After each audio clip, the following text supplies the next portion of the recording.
cachorro-quente e o rapaz lá da carrocinha do cachorro-quente me dá um pacote de pipoca.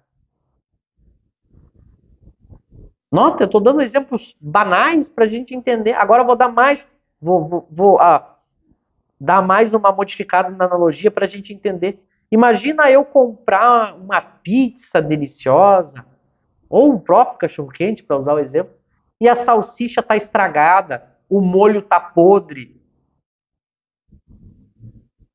É justo? É correto isso? Eu comprei e esperava algo correto, saudável, prazeroso, gostoso. Ou alguém vai dizer assim, ah, mas pelo menos o molho estava estragado, mas a salsicha estava boa. Alguém vai usar essa lógica? Ah, eu comprei o notebook e veio chinelo, mas pelo menos o chinelo está sendo útil. Ninguém em sã consciência pensa assim, a não ser que esteja com algum problema de dificuldade de raciocinar. Mas por que com relação ao espiritismo a gente usa essa lógica falsa? Não, ele está dizendo aqui bobagens, mentiras, contradições, mas me ajudou de alguma maneira. Se a gente está falando de espiritismo, temos que tratar de espiritismo. Senão a gente está sendo irresponsável, antiético. Pensemos nisso. E aí ele fala: aquele a quem não se possa opor fato algum que lhe seja desconhecido. Então é isso. Na discussão, a pessoa coloca um problema na questão, eu digo, ah, sim, esse ponto foi resolvido assim, assim, assim, foi tratado assim, assim, assim, eu posso responder assim, assim, assim. Nenhum argumento de que já não tenha cogitado e cuja refutação faça, não por mera negação, mas por meio de outros argumentos peremptórios. Então, na crítica é assim. Eu apresento todos os argumentos, ataco todos os problemas da questão. Como a gente vai fazer com a obra Nosso Lar. A gente vai mostrar o André Luiz falando de umbral. A gente vai mostrar por que não há umbral. A gente vai mostrar por que não há órgãos do perispírito. Por que não faz sentido as construções físicas semelhantes aqui da Terra, com prédios, com hospitais. A gente vai mostrar por que eu não posso considerar a obra de André Luiz como uma evolução da obra de Kardec. Veja, todos esses pontos que as pessoas levantam, a gente vai ter que atacar todos eles. A gente vai ter que não só negar, não adiantaria eu pegar, criar um projeto e dizer assim, olha, a obra Nosso Lar não está de acordo com as obras de Kardec. Estou só negando. Ah, por quê? Porque não está. Não adianta só eu negar. Eu tenho que apresentar os argumentos. E esses argumentos têm que ser melhores, mais completos, mais racionais do que os argumentos e ideias contrárias.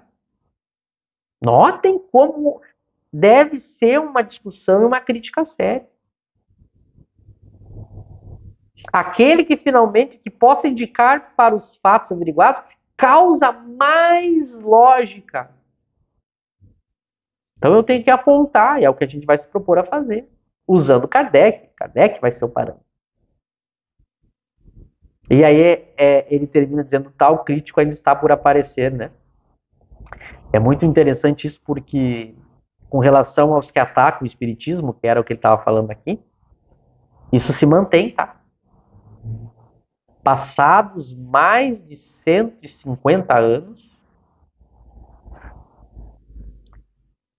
ainda não surgiu um crítico que tenha criticado o espiritismo e atenda a esses quesitos.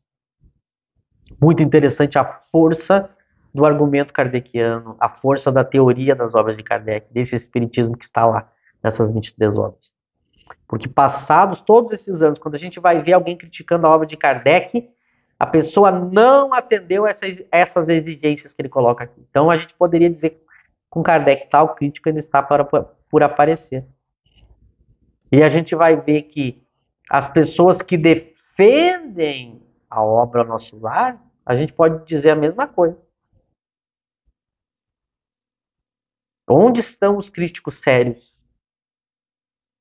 A gente tem se deparado com pessoas que elas até muitas estão bem intencionadas, mas ela não pode ser considerada um crítico sério porque ela falha nesses pontos que a gente levantou aqui. Nós vamos tratar disso mais para frente, quando a gente for apresentar os argumentos contrários. Mas vejam a importância desse item, desse parágrafo que a gente leu aqui. Para que a gente possa pensar, toda vez que a gente pensar em clicar para criticar algo ou alguém, a gente lembre disso aqui. E quem está me vendo, que produz conteúdo sobre espiritismo, que fala sobre espiritismo, que escreve sobre espiritismo, lembrem-se da reflexão que a gente levantou aqui. Se você está realmente fazendo algo com responsabilidade ou se você está sendo leviano, para não dizer mais que isso, como mentiroso, como alguém que prejudica o outro falando coisas que o espiritismo não diz. É maravilhoso o desejo de falar sobre espiritismo, é agradável falar sobre espiritismo.